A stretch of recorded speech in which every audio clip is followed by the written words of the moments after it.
আমি কি দিয়া বুঝাইতাম? আম পাতা, জাম পাতা, বড়ই পাতার কোনো অভাব নাই। কোনো পাতা দিয়া বড়ই, কোনো পাতা দিয়া গরম জল করে না। বড়ই পাতার পানি দিয়া কেন গরম জলটা করে? আম পাতা কি দোষ করলো? জাম পাতা কি দোষ করলো? বড়ই পাতা দিয়া কেন গরম জল করা হয়? এই কথা দিয়ে কোনো মৌলবি কয় না। লাল কাপড়, নীল কাপড়, হলুদ কাপড়, কত কাপড় দেখলাম। কবরের কাপড়টা কেন ভাইজান সাদা? এই সাদা দিয়া কেন দাফন করা হয়? এই কথা দিয়ে পৃথিবীর কোনো মৌলবি কয় না রে। এ আমার যুবক,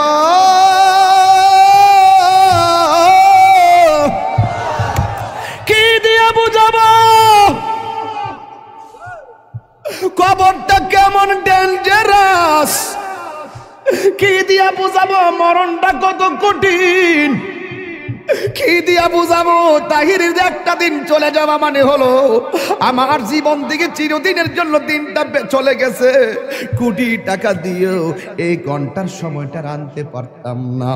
এখন আমি শ্বাস ফালাইতাছি, 1 টাকা বিল দেওয়া লাগে না। নদীর পারে হাওয়া খাই, বিল দেওয়া লাগে না। পল্লী বিদ্যুতের ফ্যান বাতাস খাইলে বিল দেওয়া লাগে। আইসিইউতে ঢুকা গেলে দিনে 50,000 টাকা গোনা লাগে।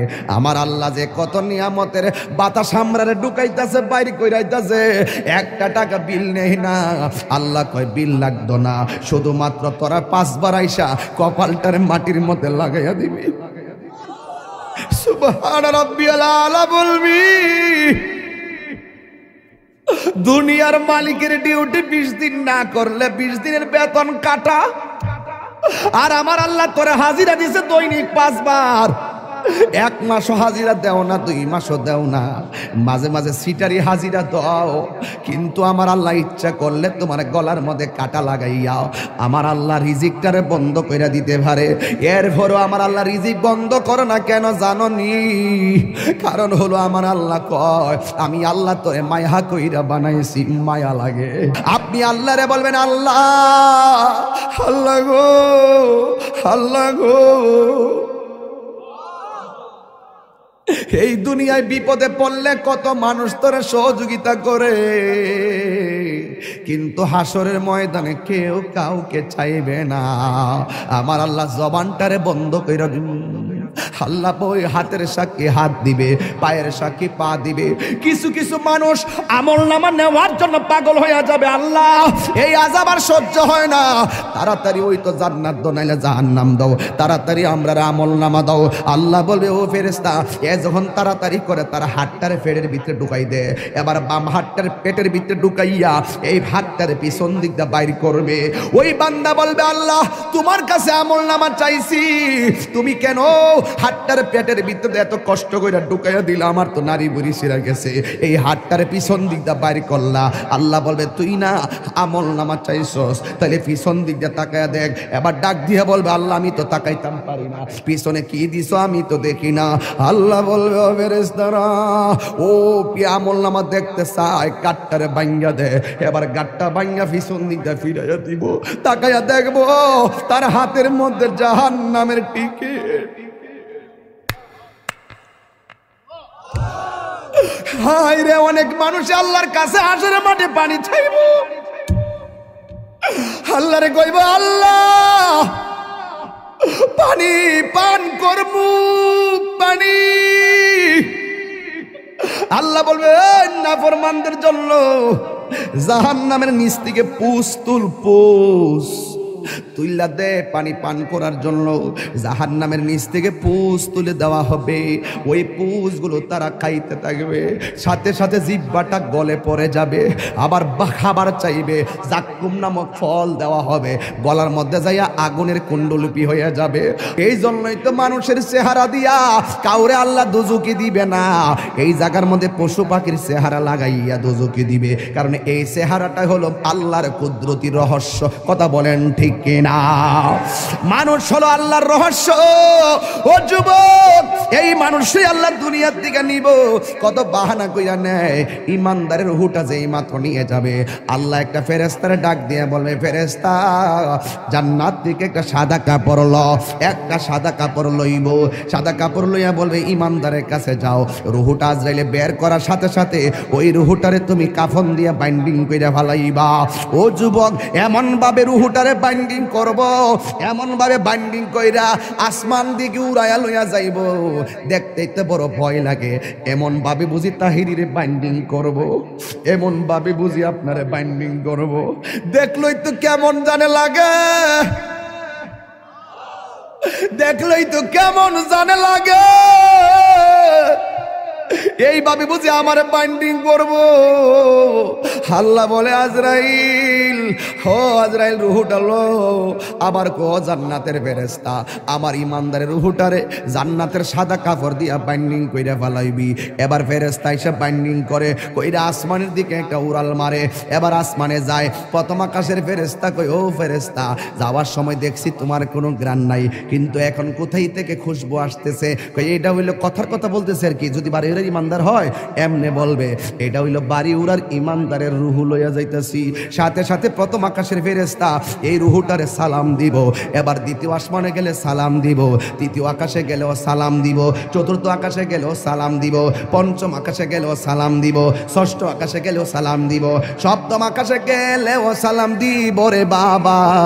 এবার যাওয়ার পরে আমার আল্লাহ ডাক দিয়া কয়, ও ফেরেশতা আর সামনে নিস না, আমি আল্লাহ ইমানদারের জন্য একটা বাড়ি বানাইছি।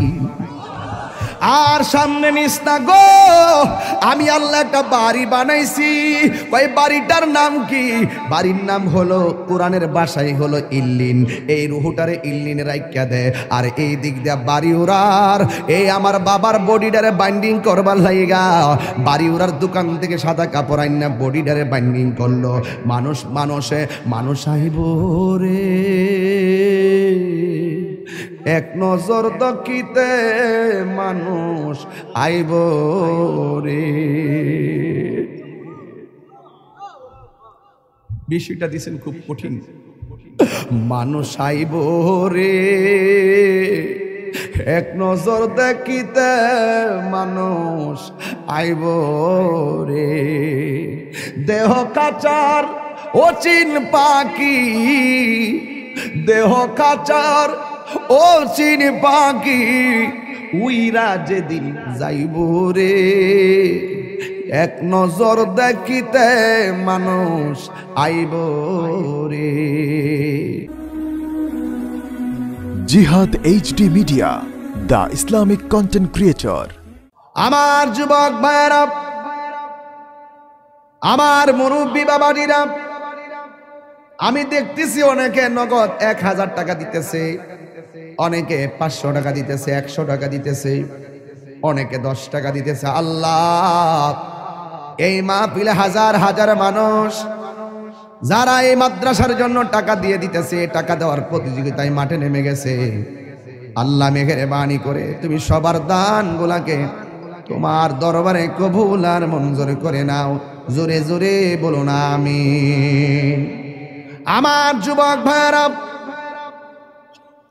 এরপরে যদি কেউ দিলটা নরম করে মাহফিলের জন্য মাঝে মাঝে 10,000 5,000 টাকা দিতে চান, আমার একটু মেহেরবানি করে বলবেন, আমি ওয়াজের মাঝখানে সবাই নিয়ে আপনার জন্য দোয়া করে দিয়ে যাব।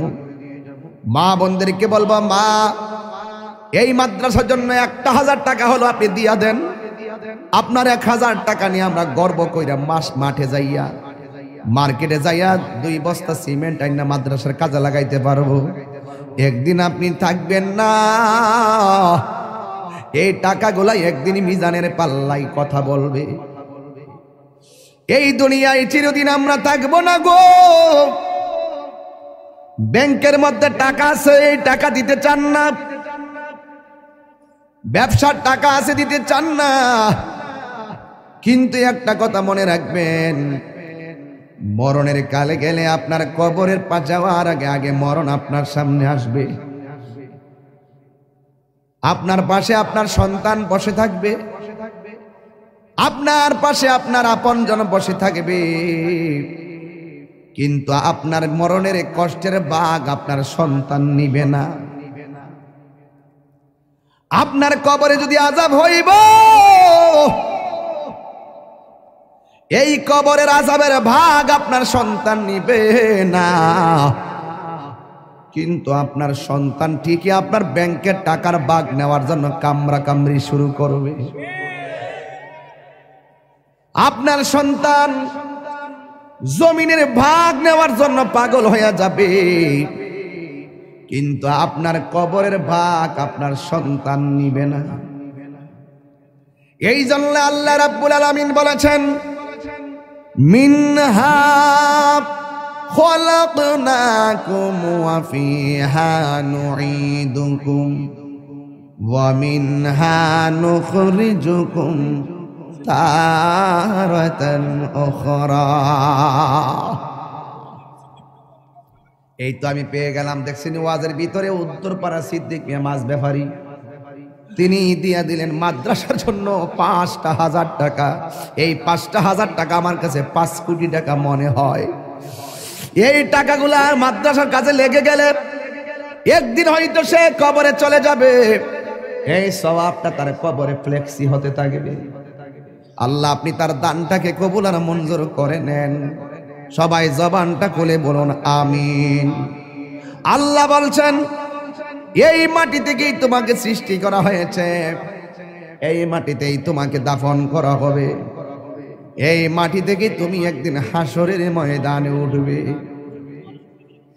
আমার যুবক ভাইরা গভীর মনোযোগ, আমাকে বিষয় দিয়েছে কবরের আযাব আর হাসরের ময়দানের ভয়াবহতা। এই ওয়াজগুলো আমি প্রতি মাহফিলে করে দিলটা নরম করে দেওয়া লাগবে। বন্ধুরে আমার, ও বাড়ি উড়ার বন্ধুরা, কুস্তি শাহবাজপুর সাজদাপুরের বন্ধুরা, মাশাআল্লাহ। কোন জায়গা? জাঙ্গালপাড়ার জনাব মোশাররফ হোসেন প্রবাসী, তিনি দিলেন ৫,০০০ টাকা। জোরে করে মারহাবা। আয় রাব্বুল আলামিন, এই দান তুমি কবুল করো, মঞ্জুর করো। আল্লাহ আমি কবরের আলোচনা শুরু করে দিলাম। রিয়াসত বাড়ির আক্তার মিয়া ২,০০০ টাকা। জোরে করে মারহাবা। এই নগদ যারা তুলছেন টেহাড়ি গণ্য আমার কোয়েন কত টাকা উঠছে?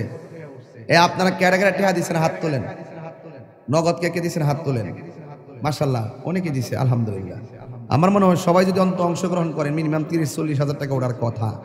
এরপর আমি গণ্যা দিক খেলে কত উঠছে টেহাটা গনেন। কেডা? উত্তরপাড়া হোসেন মিয়া দিছে, উসন মিয়া দিছে ২,০০০ টাকা। মারহাবা। স্কুল ভাড়া উসন মিয়া দিছে ২,০০০ টাকা। মারহাবা কন। কেউ রাগ করবেন না, গুসা করবেন না। যারা দিবেন তারা জিতে যাবেন, যারা টাকা দেওয়ার পরে খুশি হয়ে মারহাবা বলেন আপনারা ধন্য হয়ে যাবেন। আর যারা মনটা খারাপ করে ফেলবেন আসামি হয়ে যাবেন। জনাব মোহাম্মদ রুমুজ আলী দিছেন ১,০০০ টাকা। আয়ত আলী সর্দার বাড়ি রুমুজ মিয়া, আয়দুল আলী সর্দার বাড়ি রুমুজ মিয়া দিছে ১,০০০ টাকা। মারহাবা কর। আচ্ছা, এখন যারা টাকা দিব আপনারা লিখকে ফেলাইবেন, পরে আমার কাগজটা দিয়েন, আমি একবারে লাস্টে কয়ে দেব ইনশাল্লাহ। হ্যাঁ, আমি ওয়াজটা শুরু ঢুকে গেছি তো, এখন মনটা গেছে এইদিকে। হ্যাঁ, আর বাকি যা দিবেন আমার কাছে লিখকে দিয়ে দিলে আমি ইনশাল্লাহ ঘোষণা করে দিব। আর সবাই আজকে আমরা দোয়া করে যাবো। রাজি আছি নিবাজান?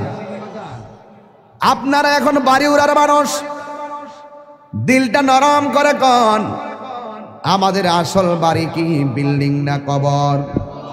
এই আওয়াজে মানি না, জোরে জোরে বলো, বিল্ডিং না কবর? বন্ধুরে টান দেন, বন্ধুরে আমার, ও আমার যুবক ভাইয়েরা, আসল ঘরের নাম হলো কবর। এই কবরটাতে যাওয়ার আগে তো আমাদের কাছে আজরাইল আসবে। আজরাইল দেখলে তোমার কেমন লাগবে জানোনি? আমি আপনাদের কাছে জানতাম চাই, বাড়িউড়া গ্রামের মধ্যে আজরাইল আইসিনি?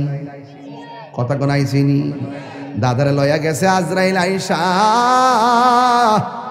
দাদিরে নিয়ে গেছে আজরাইল আইসা, আমারও নিয়ে যাইব আজরাইল আইসা। আমার নবী বলে আজরাইল বড় ভয়ঙ্কর জিনিস। এই আজরাইলের চেহারাটা দেখলে অনেক মানুষের হাড্ডিগুলা খুলে যাবে। আজরাইলের চেহারা দেখলে অনেকের রগগুলা টাস টাস করে ছিঁড়ে যাবে। আজরাইলের চেহারা দেখলে অনেকের হাড্ডিগুলা চুরমার হয়ে যাবে। এই মুহূর্তে যদি বাড়িউড়া আইল্যান্ডের মধ্যে মোটর সাইকেল একটা উল্টায় পইরা যায়, পা ভাঙ্গা যায়, এক্সরা মেশিন দিয়ে ট্রাই করে কেমন ভাবে ভাঙছে। এই দুনিয়ার ভাঙ্গার মধ্যে পরীক্ষা করে দেখে কেমনে পাটা ভাঙছে। কিন্তু আজরাইলের থাবাই যে তোমার হাড্ডি চুরমার হয়ে যাবে, এটা ধরার মতন কোনো মেশিন এখন আবিষ্কার হয় নাই। যেমন ভাবে হায়াত কিনার ফ্যাক্টরি এখনো আবিষ্কার হয় নাই। কথা বলেন ঠিক কিনা? আমার যুবক ভাইয়েরা, আমার নবী বলেন আজরাইল দেখলে বেঈমানগুলো এমন পাগল হয়ে যাবে, তার পাশে তার সন্তান বসে থাকবে, তার পাশে তার আপনজন বসে থাকবে, কিন্তু তার কষ্টের ভাগ তার স্ত্রীও নিবে না, তার কষ্টের ভাগ তার আম্মাও নিবে না। এই জন্যই তো আমার নবী বলেছেন পৃথিবীর মধ্যে মানুষের দুইটা সিস্টেম, একটা হলো বেঈমানের জিন্দেগি, আর একটা হলো ইমানদারের জিন্দেগি। বেঈমানের জিন্দেগি করলে আজরাইলে তাবা খাইয়া রক্তগুলা পানি পানি হইয়া যাইব, পানি পানি হইয়া যাইব, মনের দুঃখ বলার কোনো জায়গা থাকবে না। কিন্তু যদি ইমানদার হতে পারো, ইমানদার হইলে তোমার কাছে আজরাইল আসবে, আয়সা ঘরের দরজার মধ্যে আজরাইলে তোমার সালাম দিব, জোরে জোরে কি আল্লাহু আকবার বলা যাবে না? যুবক, আজরাইল আয়সা তোমার সালাম দিয়া বলবে আল্লাহ আমারে পাঠাইছে আপনার হায়াতের জিন্দেগি শেষ দিকে, এখন আপনার রূহটা নিয়ে যাবো। ইমানদার বলবে আজরাইল আর দেরি করো না, তাড়াতাড়ি আমার রূহটারে লইয়া যাও, আমার এই দুনিয়া ভালো লাগে না গো। আর দুনিয়া সিজনুল মুমিনিন, দুনিয়াটা হলো মুমিনের জন্য জেলখানা। বেঈমানরা মনে করে এই দুনিয়াটা হলো একমাত্র বালাখানা। ইমানদার ডাক দিয়া বলবে ও আজরাইল, আমার রূহটারে তাড়াতাড়ি লইয়া যাও, এই দুনিয়ায় আমার ভালো লাগে না। এবার ইমানদারকে আজরাইল বলবে ঠিক আছে আপনি প্রস্তুতি নেন। এবার আজরাইল বলবে তোমার রূহটারে আমি মুখ দিয়া নিতেছি। ইমানদার বলবে এই মুখ দিয়া রূহ নিতে দিব না, কারণ এই জবান দিয়ে আমি আল্লাহর জিকির করেছি, তাইলে তোমার রূহটা আমি কান দিয়া নিয়ে যাব। ইমানদার বলবে না, কান দিয়া নিতে দিব না, এই কান দিয়ে আমি আল্লাহর জিকির শুনেছি। আজরাইল বলবে ও ইমানদার, তোমার চোখ দিয়া রূহ নিয়ে যাবো।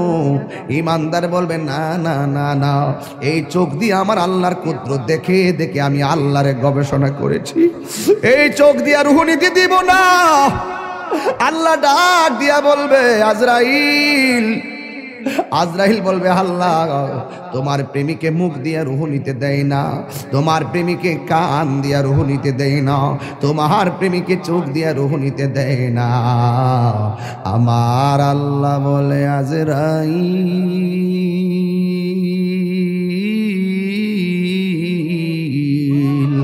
ও আজরাইল, আমার বন্ধুর রূহটা যদি নিবা, আমার ইমানদার বান্দার রূহ যদি নিবা, তাইলে তোমার হাতের তালুর মধ্যে আমি আল্লাহর নামটা লেখো, আমি আল্লাহর নামটা লেখো। হাতের মধ্যে আল্লাহর নামটা লিখবো। আল্লাহর নামটা কেমন জানেননি? কয় আল্লাহর নামটা আল্লাহু লা ইলাহা ইল্লা হুয়াল হাইয়ুল কাইয়ুম। এরপর আল্লাহ শব্দটার হামজাটা বাদ দিয়া দেন, তাকে লিল্লাহি মা ফিস সামাওয়াতি ওয়াল আরদি। লাহুলা লিল্লাহ শব্দের লাম বাদ দিয়া দেন, তাকে লাহু মুলকু সামাওয়াতি ওয়াল আরদি। লাহু শব্দের লাম বাদ দিয়া দেন, তাকে শুধুমাত্র হুয়াল্লাহুল্লাযী লা ইলাহা ইল্লা হু। এই জন্য আল্লাহর নামটা হলো আমার আল্লাহর ইসমে জাতের নাম। কথা বলেন ঠিক কিনা? अल्लाह अल्लाह क्या मुबारक नाम है, अल्लाह अल्लाह आशिकों का कम है, मकान चुश्ती नमाजी पंज़गाना फवाइलुल लिल मुसल्लिन अल्लज़ीना। जोरे जोरे के अल्लाहु আকবার বলা যাবে না। আমার যুবক,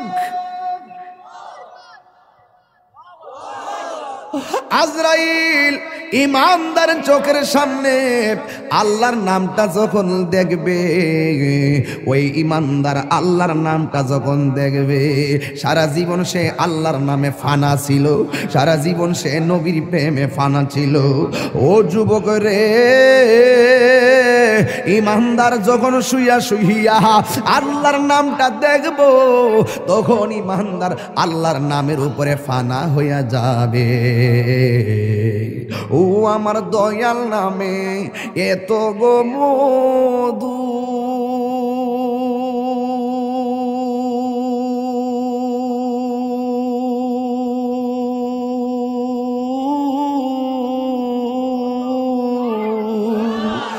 ওরে আমরা রে কয়রাছে এ জাদু গো, ওরে দেখা দিয়া কুলে নিয়া, দেখা দিয়া কুলে নিয়া নিবা মনের বেদনা, আমার মন হইয়াছের দেওয়ানা, আমার দয়াল নামে দয়াল নামে এত মধু, খাইলে মধু ফুরায় না, আমার মন গয়াছের দেওয়াল। আরে তোমার পাইবার হাসি,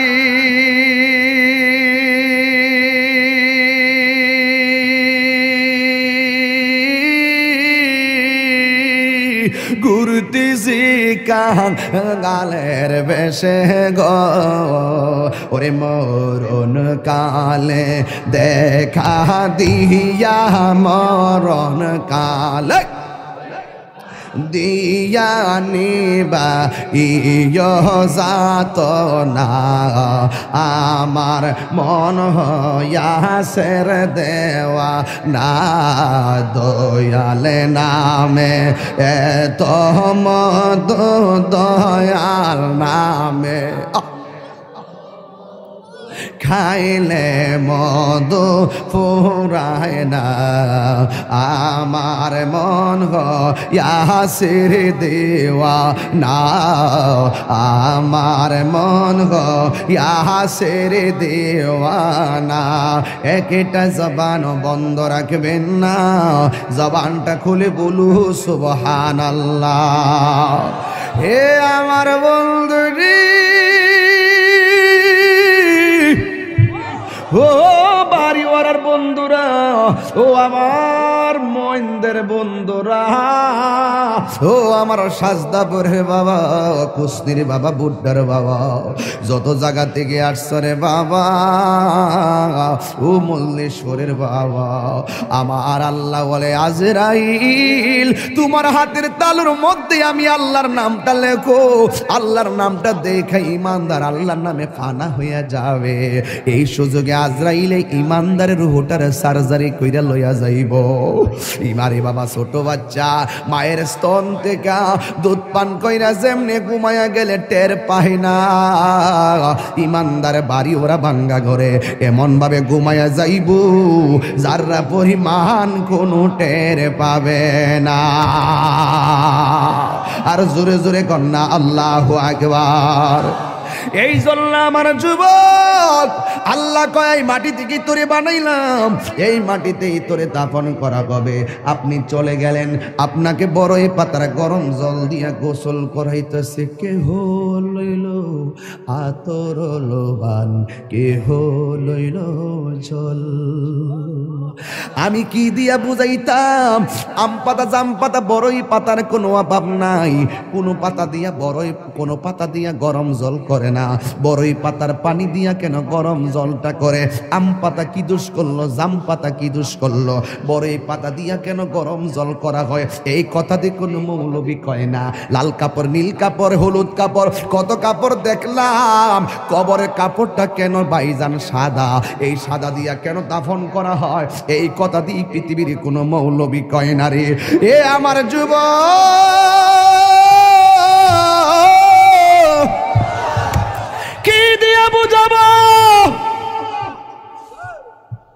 কবরটা কেমন ডেঞ্জারাস, কি দিয়া বুঝাবো মরণটা কত কঠিন, কি দিয়া বুঝাবো তাহিরের যে একটা দিন চলে যাওয়া মানে হলো আমার জীবন থেকে চিরদিনের জন্য দিনটা চলে গেছে।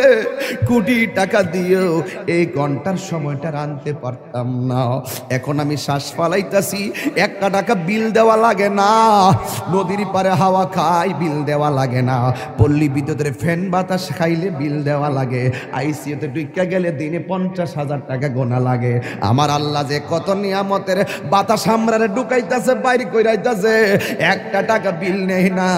আল্লাহ কয় বিল লাগতো না, শুধুমাত্র তোরা 5 বার আইসা কপালটারে মাটির মধ্যে লাগাইয়া দিবি।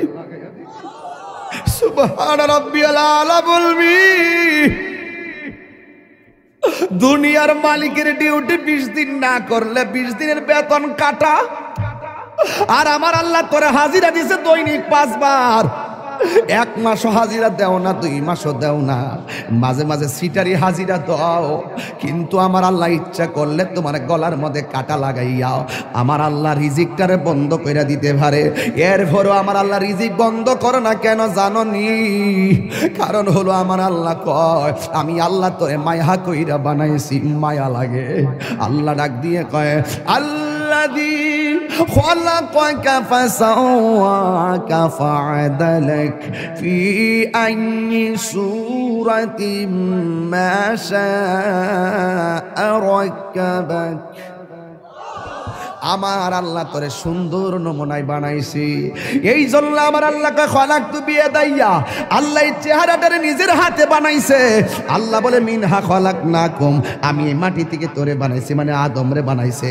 আদম হলো ডাইরেক্ট মাটি দিয়া তৈয়ার, আমরা কইলাম মা বাবার নুতফা দিয়া তৈয়ার। বন্ধুরে আমার এই চেহারাটা ডাইরেক্ট আমার আল্লাহ নিজের হাতে বানাইছে। এই জন্যই তো মানুষের চেহারা দিয়া কাউরে আল্লাহ দুজুকি দিবে না, এই জায়গার মধ্যে পশু পাখির চেহারা লাগাইয়া দোজকে দিবে, কারণ এই চেহারাটা হলো আল্লাহর কুদরতি রহস্য। কথা বলেন ঠিক কিনা? মানুষ হলো আল্লাহর রহস্য। ও যুবক, এই মানুষই আল্লাহ দুনিয়ার দিকে নিব, কত বাহানা কইরা নেয়। ইমানদারের রূহটা যেই মাত্র নিয়ে যাবে, আল্লাহ একটা ফেরেশতারে ডাক দিয়ে বলবে, ফেরেশতা জান্নাত থেকে একটা সাদা কাপড় ল, একটা সাদা কাপড় লইব, সাদা কাপড় লইয়া বলবে ইমানদারের কাছে যাও। রূহটা আজরাইলে বের করার সাথে সাথে ওই রূহটারে তুমি কাফন দিয়ে বাইন্ডিং কইরা ফেলাইবা। ও যুবক, এমন ভাবে রূহটারে বাইন্ডিং করব, এমন ভাবে বাইন্ডিং কইরা আসমান দিকে উড়াইয়া লইয়া যাইব, দেখতেই তো বড় ভয় লাগে। এমন ভাবে বুঝি তাহিরিরে বাইন্ডিং করব, এমন ভাবে বুঝি আপনারে বাইন্ডিং করব, দেখলই তো কেমন জানে লাগে, দেখলই তো কেমন জানে লাগে। এইভাবে বুঝি আমার বাইন্ডিং করব। আল্লাহ বলে আজরাইল, হো আজরাইল রূহটা লো। আবার কো জান্নাতের ফেরেশতা আমার ইমানদারের রূহটারে জান্নাতের সাদা কাপড় দিয়া বাইন্ডিং কইরা ফেলাইবি। এবার ফেরেশতা এসে বাইন্ডিং করে কইরা আসমানের দিকে একটা উড়াল মারে। এবার আসমানে যায়, প্রথম আকাশের ফেরেশতা কই, ও ফেরেশতা যাওয়ার সময় দেখছি তোমার কোনো গ্রাণ নাই, কিন্তু এখন কোথায় থেকে খুশবু আসতেছে? কই এটা হইলো কথার কথা বলতেছে আর কি, যদি বাড়ি উড়ার ইমানদার হয় এমনে বলবে এটা হইলো বাড়ি উড়ার ইমানদারের রূহ লইয়া যাইতেছি। সাথে সাথে প্রথম আকাশের ফেরেশতা এই রূহটারে সালাম দিব। এবার দ্বিতীয় আসমানে গেলে সালাম দিব, তৃতীয় আকাশে গেলেও সালাম দিব, চতুর্থ আকাশে গেলেও সালাম দিব, পঞ্চম আকাশে গেলেও সালাম দিব, ষষ্ঠ আকাশে গেলেও সালাম দিব, সপ্তম আকাশে গেলেও সালাম দিব রে বাবা।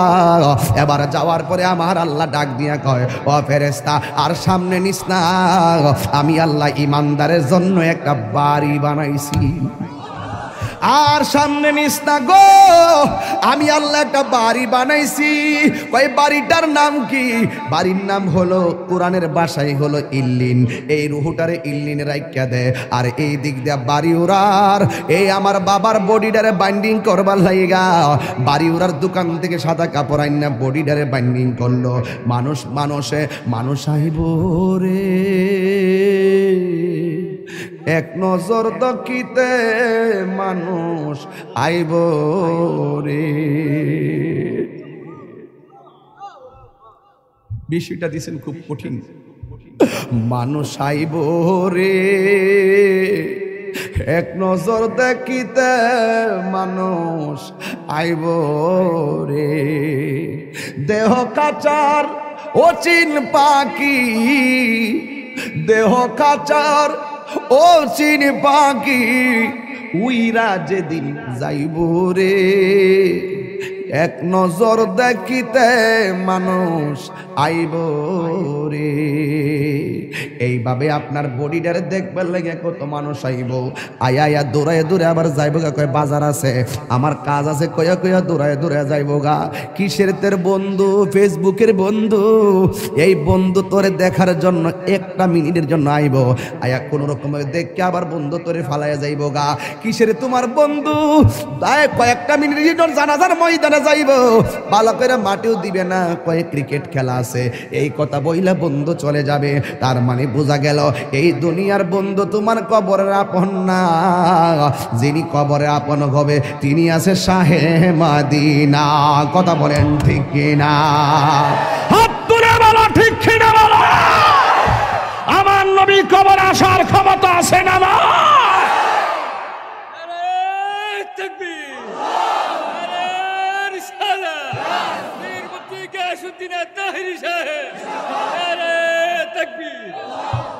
আল্লাহু আকবার বলেন। এবার ইমানদারের রুহু হলো ইল্লিনে, বডি হলো বাড়িউরা। ইমানদারের রুহুরে বাইন্ডিং করে লইয়া গেছে জান্নাতের কাপড় দিয়ে আমার আল্লাহ, আর এই বাড়িউরার ইমানদারের বডিটারে বাইন্ডিং করবার লাগে বাড়িউরার কাপড় আইনা কবর লয়ে যেতেছে। আল্লাহ ডাক দিকে, এই ফেরেশতা, আমার প্রেমিক যাইতেছে ঘরে, যায়া রুহুটা নিয়ে তার ভিতরে ঢুকাই দিয়া। কবরে তো দুইজন ফেরেশতা আইব, আমি তো তিনজন আইব। ওই একজন আয়া রুহু দিয়ে যাইব গা, দুইজন আয়া প্রশ্ন করবো, জোরে কন্যা সুবহানাল্লাহ। সপ্তাহ কোন যাইতো না। এবার ওই কবরের ভিতরে ইমানদারের প্রশ্ন করব তিনটা। কয়টা? রাসূল বলেন, মৃত্যু যেমন সুখ, মৃত্যু যেমন দুঃখ, কবরও তেমন দুঃখ, কবরও তেমন সুখ, হাসরও তেমন সুখ, হাসরও তেমন দুঃখ। দুঃখের রাস্তা, সুখের রাস্তা, আমরা চাইব কোন রাস্তা? তো সুখের রাস্তা চাইলে তো সুখের কাজ করা লাগবে। কারো কারো জীবনে দুঃখগুলি সুখ হয় না, আহমদ সে সুখের, নূর নবী সে সুখের আলোকিত আয়না, তার রঙে রঙিন হলে দুঃখগুলি আর দুঃখ রয় না, সবার জীবনে আল্লাহুম্মা সাল্লি মাওলানা মুহাম্মদ ওয়া আলা আলি সাইয়্যিদিনা। বাজান, আপনারা যদি কেউ উঠেন আমি কষ্ট পাবো। আমি আসল ঘরের ওয়াজ করতেছি। যদি কেউ মন খারাপ করেন আর ডান বাম সান আর মুখে হাসি আসে, তাইলে আপনার মুসিবত। কে রে? আসল ঘরে না। রাসূল বলছেন কবর হইল আখিরাতের প্রথম মঞ্জিল। ওই প্রথম মঞ্জিলের কথা বলতেছি। আর আপনি যদি ফেসবুক চালানো ওয়াজে বসে বসে, সেটা দুঃখজনক। আমার দিকে তাকান, কবরে সুখ আছে কিনা? রাসূল বলেন বেনামাজের জন্য কবরে তিনটা শাস্তি। আমাদের খলিল রেজা সাহেব এখানে নামাজ পড়ান, ভালো আলেম। আমার বড় কষ্ট হয়, আল্লাহ রাসূল এই কথাটাই বলছিলেন, মসজিদে যখন জামাত হয়, আমি যখন দেখি কেউ ঘরে বসা, আমার মনে চায় তার ঘরটারে আমি আগুন দিয়ে জ্বালাই দিই। আমার খুব ব্যথা লাগে যখন মসজিদে জামাত হয়, আপনি দোকানে আড্ডা দেন, মনে হয় যেন কবরে শুধু আমরাই যাবো, আপনারা যাইতেন না। রাসূল বলেন কবরে বেনামাজির জন্য তিনটা শাস্তি, লিখে রাখেন। নাম্বার 1, কবরে দেওয়ার পরে দুই পাশের মাটি দুই প্রান্তে চলে যাবে। এই ছেলে, এই বসো।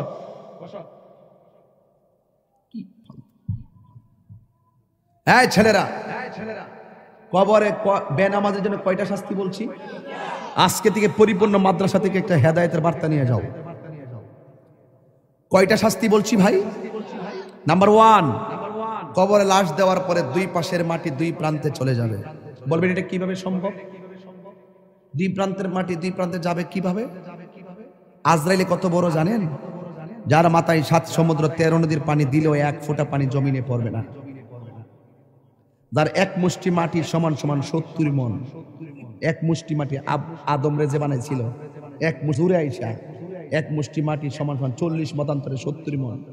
তাহলে উনি কত বড় দেহের অধিকারী? এই এত বড় আজরাইল আপনার ছোট্ট ঘরের রুমের ভিতরে ঢুকছে কেমনি? এটা যেমনি সম্ভব হিটাও সম্ভব। কথা বলেন। দুই প্রান্তে চলে যাবে।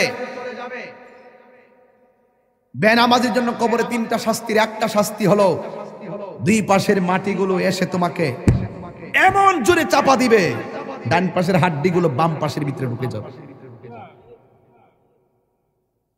বাম পাশের হাড্ডিগুলো ডান পাশের ভিতরে ঢুকে যাবে। রাসূল কি বার্তা দিয়েছে শুনেন।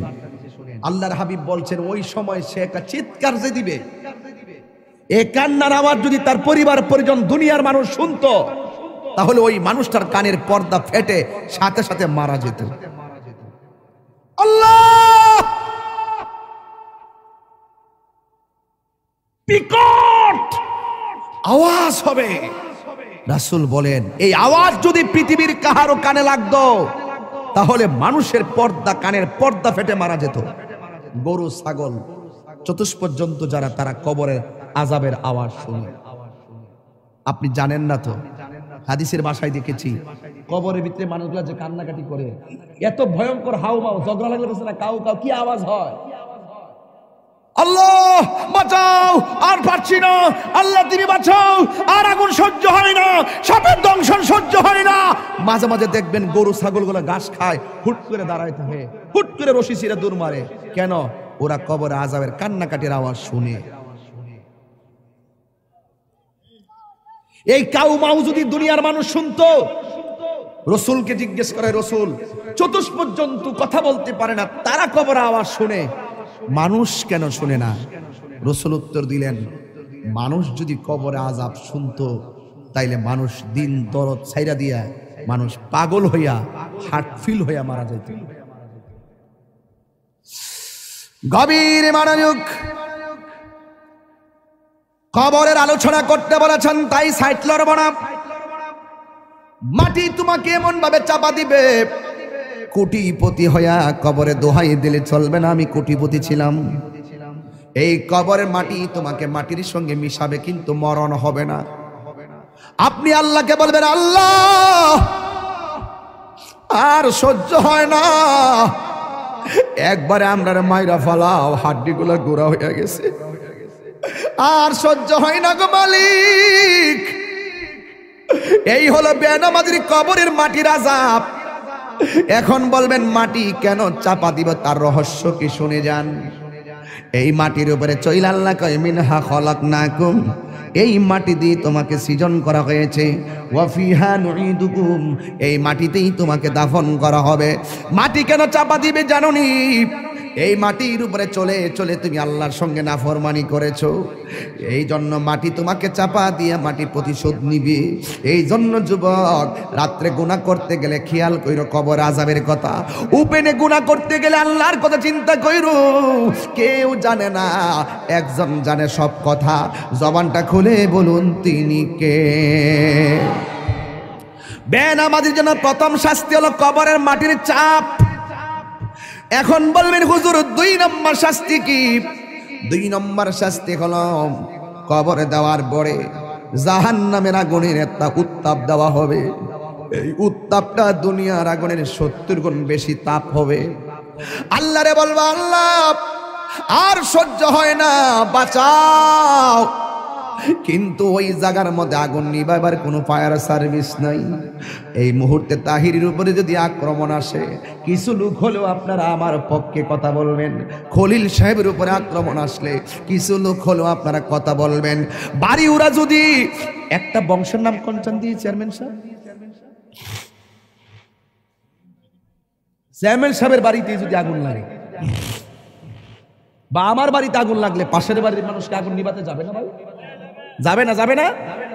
আমার বাড়িতে আগুন লাগলে পাশের বাড়ির মানুষ আগুন নিভাতে যাবে, কিন্তু ঘরের পাশে কবরে আগুন দাউ দাউ করে জ্বলতেছে, আগুন নিভাইবার কোনো ব্যবস্থা আসেনি রে বাবা।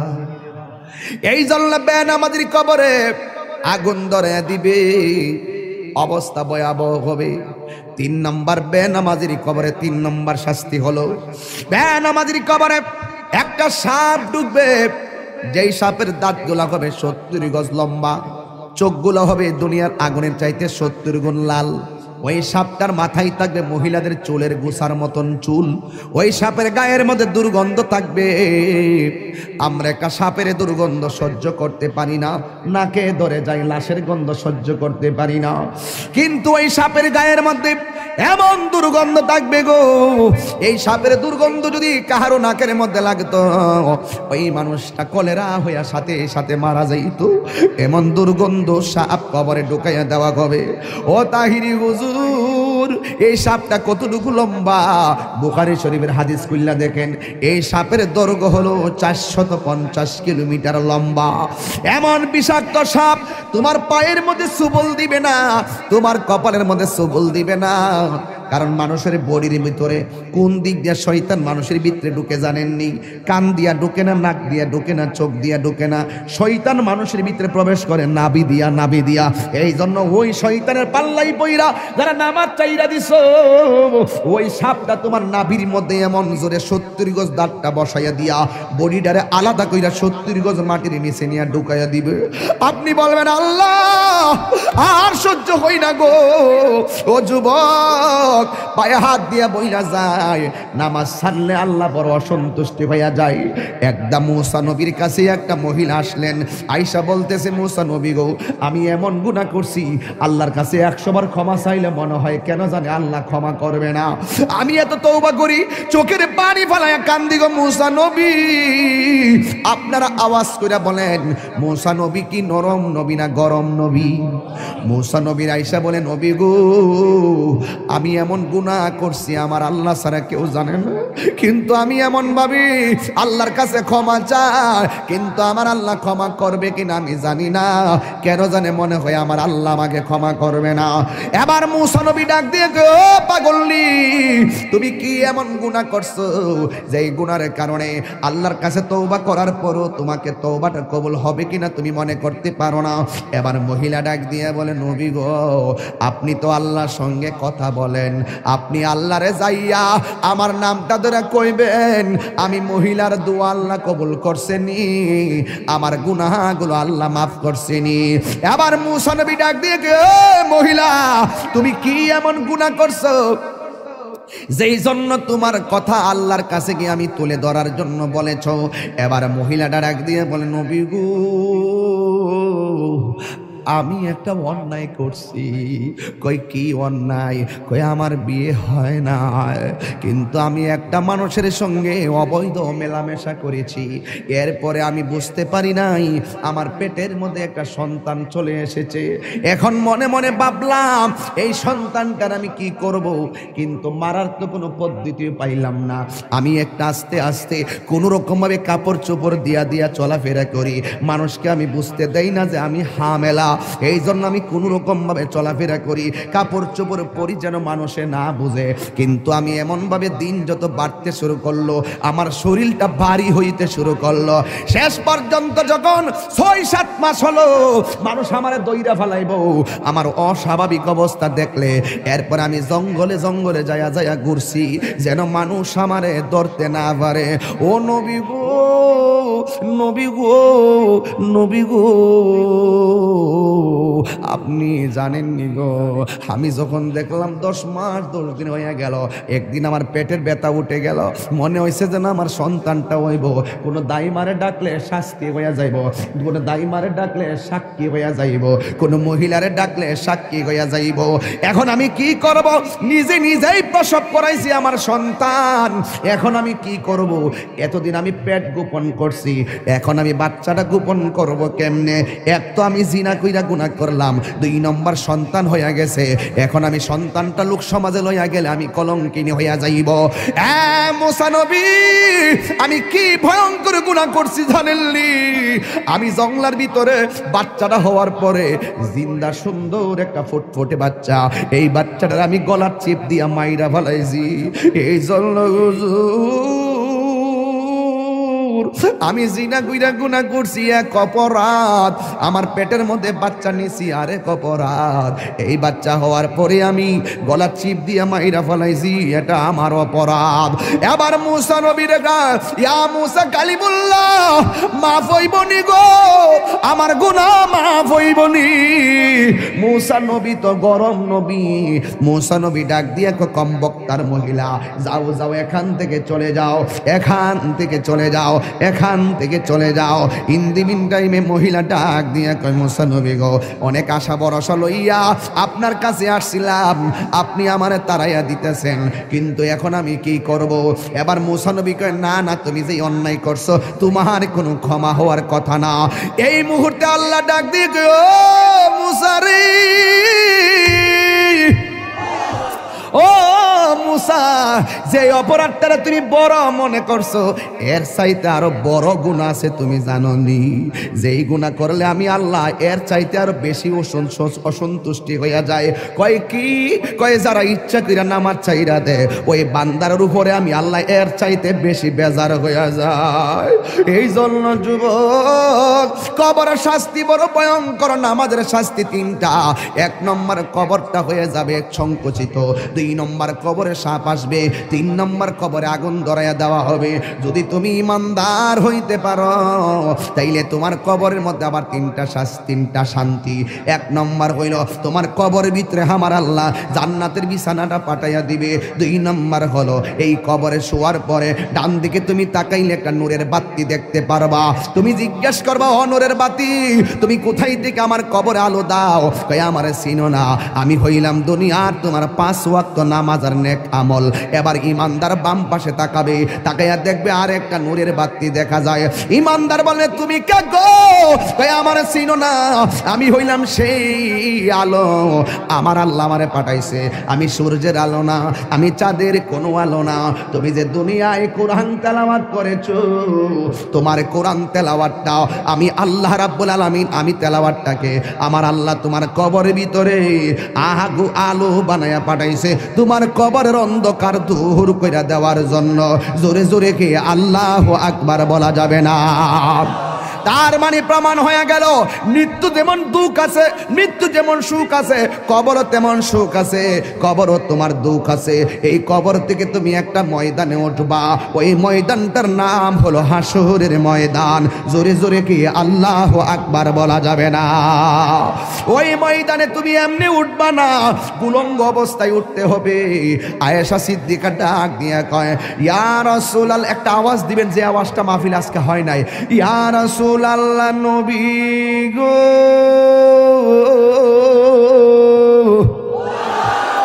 ইয়া রাসূলুল্লাহ, আপনি যে বললেন এই কবরস্থান থেকে, কবর থেকে মানুষে হাসরের ময়দানে উলঙ্গ অবস্থায় উঠবে, একজনে লজ্জাস্থান তো আর একজনে দেখা ফালাইব। ইয়া রাসূলুল্লাহ নবী, একজনে লজ্জাস্থান তো আরেকজন দেখা ফালাইব। আমার নবী বলে, আয়েশা, ও আয়েশা রে, একজন আরেকজনে লজ্জাস্থান দেখব তো দূরের কথা, কবর থেকে ওঠার সময় কাটটা ভাঙ্গে হাসরের ময়দানে উঠবো, 8 বিঘা দুপুরে সূর্য থাকবো, কেউ কাহার দিকে তাকাইতে পারবে না।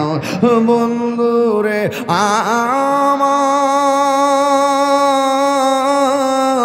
ও বাড়ি ওনার বাবারা, ওই হাসরের ময়দানে আমার নবী বলেন, এই পৃথিবীতে একজন পয়গম্বর এই হাসরের ময়দানে সর্বপ্রথম জান্নাতি কাপড় পরে উঠবে, ওই তিনির নাম হলো রাহমাতাল লিল আলামিন।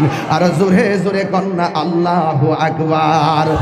এই জন্য যুবক ভাইয়েরা আমার, আল্লাহ রাব্বুল আলামিন কুরআনুল কারীমের মধ্যে সুন্দর করে ইরশাদ করেছেন, কুল্লু মান আলাইহা ফান, এই পৃথিবী সব ধ্বংস হয়ে যাবে, ওয়াজহু রাব্বিকা যুল জালালি ওয়াল ইকরাম, যিনি ছিলেন তিনি আছেন তিনি থাকবেন, সেই মনিবের নাম আল্লাহ। তিনি হাশরের ময়দানে বলবেন, লিমানিল মুলকুল ইয়াউম, আজকে রাজত্ব কার? ওই দিন আমার আল্লাহ রাজত্ব প্রকাশ পাবে ভালো কইরাই। ওই দিন আমার আল্লাহ দুইটা রং ধারণ করবে, একটা রং হলো কাহার, আর একটা হলো রহিম। কাহার যখন হবে, আল্লাহর সামনে আদম নবী কথা বলতে পারবে না, ইব্রাহিম নবী কথা বলতে পারবে না, কিন্তু আমার আল্লাহ কাহার হবে। হাশরের ময়দানে মানুষ আল্লাহর কাছে বড় পেরেশানি দেখাবে, আল্লাহর ডাক দিয়ে বলবে, আল্লাহ ও আল্লাহ, আজকের দিন কোন দিন? কারণ আমার নবী বলেছেন, হাশরের ময়দানে কেউ থাকবে গিরা পানিতে, কেউ থাকবে হাঁটু পানিতে, কেউ থাকবে কোমর পানিতে, কেউ থাকবে গিরা পানিতে। এই পানিগুলা কিন্তু মেঘনা নদীর পানি না, এই পানিগুলা হলো নিজের গামের পানি। যার গুনাহ যেমন তার শরীরতে ঘাম ঝরবে তেমন। এই গরম পানি কেমন জানেননি? দুনিয়ার আগুনের চাইতে 70 গুণ গরম থাকবে সেই পানি। ওই পানিতে যখন আপনার পা থাকবে, হাড্ডি থেকে গোশতগুলো আলাদা খুলে গিয়ে আপনি কঙ্কাল হয়ে যাবেন। ওই কঠিন মুসিবতের সময় আপনার হাড্ডির মধ্য থেকে গোশত আলাদা হয়ে যাবে। আপনি আল্লাহরে বলবেন, আল্লাহ আল্লাহ গো, আল্লাহ গো, এই দুনিয়ায় বিপদে পড়লে কত মানুষ তোরে সহযোগিতা করে, কিন্তু হাশরের ময়দানে কেউ কাউকে চাইবে না। আমার আল্লাহ জবানটারে বন্ধ কইরা আল্লাহ ওই হাতের সাক্ষী হাত দিবে, পায়ের সাক্ষী পা দিবে। কিছু কিছু মানুষ আমল নামা নেওয়ার জন্য পাগল হয়ে যাবে, আল্লাহ এই আযাব আর সহ্য হয় না, তাড়াতাড়ি ওই তো জান্নাত দাও নাইলে জাহান্নাম দাও, তাড়াতাড়ি আমরা আমল নামা দাও। আল্লাহ বলবে, ও ফেরেশতা, এ যখন তাড়াতাড়ি করে তার হাতটারে পেটের ভিতরে ঢুকাই দে, এবার বাম হাতটার পেটের ভিতরে ঢুকাইয়া এই হাতটারে পিছন দিক দিয়ে বাইর করবে। ওই বান্দা বলবে, আল্লাহ তোমার কাছে আমল নামা চাইছি, তুমি কেন হাতটার পেটের ভিতরে এত কষ্ট করে ঢুকাইয়া দিলা? আমার তো নারী বুড়ি ছিঁড়া গেছে, এই হাতটারে পিছন দিক দিয়ে বাইর করলা।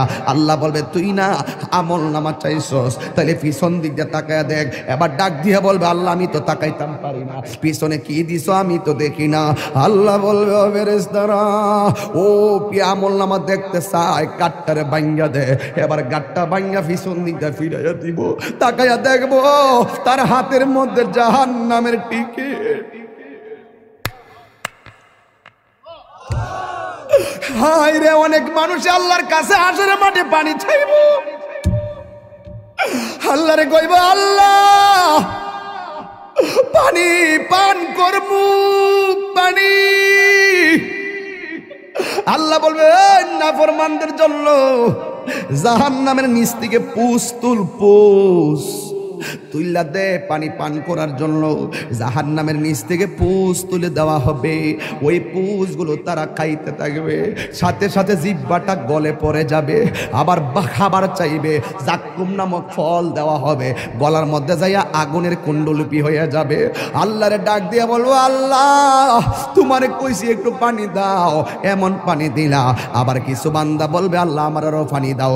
আল্লাহ বলবে, এই বান্দাগুলারে ওই পানিটা পান করাইয়া দে, যে এই পানি এক ফোঁটা পান করলে জীবনেও আর পানি তৃষ্ণা লাগবে না।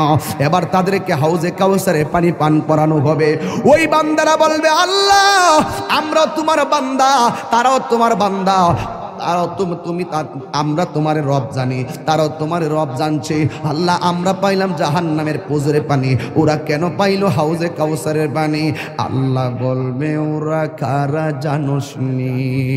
এরা হইল আমার ওই সমস্ত বান্দা যারা দুনিয়ায় সেহরির টাইমে সেহরি খাইছে, সারাটা দিন গলাটা শুকাইয়া গেছে, এরপরও পানি পান করে নাই। দুপুর বেলা পেটের ক্ষুধা চৌচির হইয়া গেছি, এরপর পানি পান করে নাই, ভাত খায় না। এরা হলো আমার রোজাদার বান্দা, এরা আমার সন্তুষ্টির জন্য খাবার বিলাইয়া দিছে, এরপরও খাবার খায় নাই। এদেরকে আমি আল্লাহ আউজে কাউসারে পানি পান করাইতেছি। এই জন্য যুবক, আমার হাসরের ময়দানে দুইটা সুখ, দুইটা দিক আছে, একটা হলো সুখের আর একটা হলো দুঃখের। তুমি আমি সবাই হাসরের ময়দানে কাঁদবো। কিছু কিছু ছেলেরা, কিছু কিছু মানুষ তাকাইয়া দেখবে হাসরের ময়দানে কিছু কিছু মানুষের গায়ের মধ্যে আগুনের শিকল লাগানো হবে। নবী ডাক দিয়া বলবে, আল্লাহ এই সমস্ত বান্দাগুলোকে, আল্লাহ বলবে এরা কারা জানেননি? যারা দুনিয়াতে মা বাবার মনে কষ্ট দিয়েছে, এইগুলা হলো সেই সমস্ত বান্দা। ও আমার যুবকেরা দল, মনে করতেছ মা বাপরে কষ্ট দিয়া বুঝি তোমরা বুঝি কবরে যায়া সুখ পাইবা, মা বাপরে দুঃখ দিয়া বুঝি কবরে যায়া সুখ পাইবা? না রে না, হাসরের ময়দানে ওই মা বাবার যারা কষ্ট দিব তাদের গায়ের মধ্যে আগুনের শিকল লাগাইয়া দিব। এই লাগাইয়া দেওয়ার কারণে হাড্ডিগুলা মজ্জা পর্যন্ত ঢুকে যাবে। এই জন্য বাড়ি উড়ার বাবা, আমার পূর্বের আলোচক এই দিকে খেয়াল করে কথা বইলা গেছে। এরপর হাসরের ময়দানে চিত্র তুলে ধরলাম, সবার মুখের মধ্যে শুধু নাফসি নাফসি থাকবে, শুধুমাত্র নাফসি নাফসি। আদম নবী বলবে নাফসি নাফসি, ঈসা নবী বলবে নাফসি নাফসি, ইব্রাহিম নবী বলবে নাফসি নাফসি, সব নাফসি নাফসি। যুবক, ওই কঠিন মুসিবতে আল্লাহর ছায়া বিনে কোনো ছায়া থাকবে না। ওই কঠিন মুসিবতে আমার আল্লাহ 7 শ্রেণীর মানুষকে আর সে আজিমের নিচে ছায়া দান করবে। জবানটা খুললা কন্যা, কয় শ্রেণীর লোক? 7 শ্রেণীর মানুষকে আল্লাহ রাব্বুল আলামিন আরশে আজিমের নিচে ছায়া দান করবে।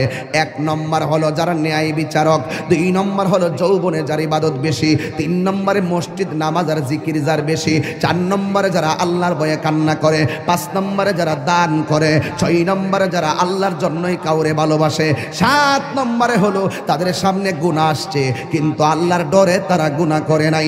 যেমন তোমার আমি একটা বাবা ট্যাবলেট দিলাম, তুমি বলবা হুজুর আমি খাইতাম না, এটা খাইলে আমার আল্লাহ আমার আমলনামায় গুনাহ লিখবো। তোমাকে আমি বললাম এই মেয়েটার তুমি ভোগ করো, তুমি বললা না হুজুর সুযোগ আছে, এরপর আমি ভোগ করব না। কেন? আমার আল্লাহ আমারে গুনাহ দিব। আমার রাসূল বলেন যার চোখের সামনে গুনাহ 100% করার সুযোগ আছে, এরপরও আল্লাহর ডরে গুনাহ করে না, এই সমস্ত বান্দাদের জন্য যেমন 1-3টা বন্ধু রাস্তা দিয়ে রওনা দিছে, হঠাৎ করে একটা গুহার ভিতরে ঢুকলো, মুখের মধ্যে একটা পাথর পড়ে গেছে, এই পাথরটার লড়াচড়া করে না। এবার বন্ধু 3 জন ভিতরে আটকা পড়ে গেছে, এই পাথরটা সরাইতেও পারে না। বন্ধুরে আমার ও বাড়ি ওরার কষ্ট হচ্ছে আপনাদের, একটু জবানটা খুললে কেন আল্লাহু আকবার। বন্ধু কয়জন? আরো জোরে। কিসের ভিতরে আটকা পড়ছে? আহা, আমি তাহিরি আপনাদেরকে যা বলতেছি হেদায়েতের লক্ষ্যে ওয়াজ করতেছি। যদি মনে করেন যে আমি উড়াইল্লা ওয়াজ করতেছি, ভুল হবে। আমার ওই অনেকগুলো আয়াত, আমি আয়াত পড়বো মাঝখান দা, তো আয়াত যে ফিরে ওয়াজ করবো, এই ওয়াজ করাও তো আমার পক্ষে সম্ভব হইতে পারতেছে না।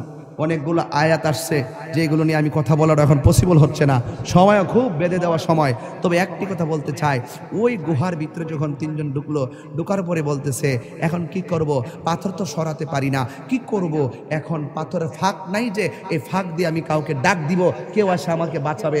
আবার যদি কেউ ডাক দিতে না পারি, পাথর যদি সরাতে না পারি, তাহলে এটার ভিতরে আমাকে না খেয়ে মরতে হবে। এখন 3 বন্ধু বলতেছে তাহলে একটা কাজ করো, নিশ্চিত মৃত্যুর মুখে পড়ে একজন আরেকজনকে কয় জীবনে যদি কোনো ভালো কাজ করে থাকি, চলো ওই ভালো কাজটাকে পুঁজি করে আল্লাহকে বলি, আল্লাহ তুমি আমাকে এই কাজটার উসিলাই তুমি আমাকে মাফ করে দাও। এবার এক বন্ধু কয় আল্লাহ একটা মেয়েকে আমি তাড়া করেছিলাম, মেয়েটাকে তাড়া করার পরে মেয়েটা খুচুট খেয়ে নিচে পড়ে গেছে, আমি তাকে ভোগ করার জন্য তার শরীর থেকে ওড়নাটা সরাই ফেললাম, তার শরীর থেকে কাপড়টা সরাই ফেললাম, আমি তাকে ভোগ করার জন্য তার উপর ঝাঁপিয়ে পড়লাম। মেয়েটা আমাকে বলল, হে যুবক তুমি আমাকে ভোগ করবা, আমি নিরুপায়, আমি অস্থির, আমি কি করব, এখন আমি বাঁচতে পারবো না, আমি হয়তো এখন নিঃসন্দেহে আমার ইজ্জত লুণ্ঠন হয়ে যাবে, কিন্তু তুমি আমাকে ভোগ করার আগে তোমাকে আমি একটা কথা বলি, তোমার সামনে তো নিশ্চিত আমাকে তুমি ভোগ করতে পারবা, আমার তো বাঁচার কোনো উপায় নাই, তবে একটা কথা, তুমি আল্লাহকে ভয় করো। ওই ছেলেটা পাহাড় থেকে বলতেছে, আল্লাহ ওই দিন আমি মেয়েটার উপর থেকে লাফ মেরে দাঁড়িয়ে গিয়েছিলাম, আমি কাপড় পরিয়ে দিয়েছিলাম, উড়নাটা পরিয়ে দিয়েছিলাম, আমি তাকে সসম্মানে বাড়িতে পৌঁছে দিয়েছিলাম একমাত্র তোমাকে ভয় করে।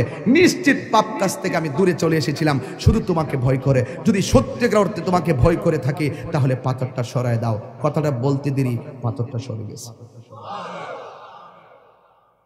রাসূল বলেন, নিশ্চিত তার সামনে গুনাহ আছে, নিশ্চিত গুনাহ, সুযোগ আছে। বৃষ্টি পড়তেছে, মালিকে টিনের ঘরে ঘুমাইতেছে, হুট করে কনিজাল লয়ে গেছে, টিনের ঘরের আওয়াজে, বৃষ্টির আওয়াজে হয়তো মালিকে টের পাবে না, কনিজালটা হাতের মধ্যে নিয়ে কেউ মারতেছে, নিশ্চিত 20-25টা মাছ উঠবে। কেউটা মারতে যায়, কয় মালিককে দেখতো না, চুরি যে কর্ম গুনাহ তো হইব, থাক দে। দুধ দোহন করছে, হুট করে কয় 2 কেজি হইছে, আধা কেজি, 1 পা পানি দিয়ে দিই, দামটা একটু বেশি পাবো। পানিটা মিশানোর সুযোগ আছে, না কেউ দেখে না, আল্লাহ দেখতেছে।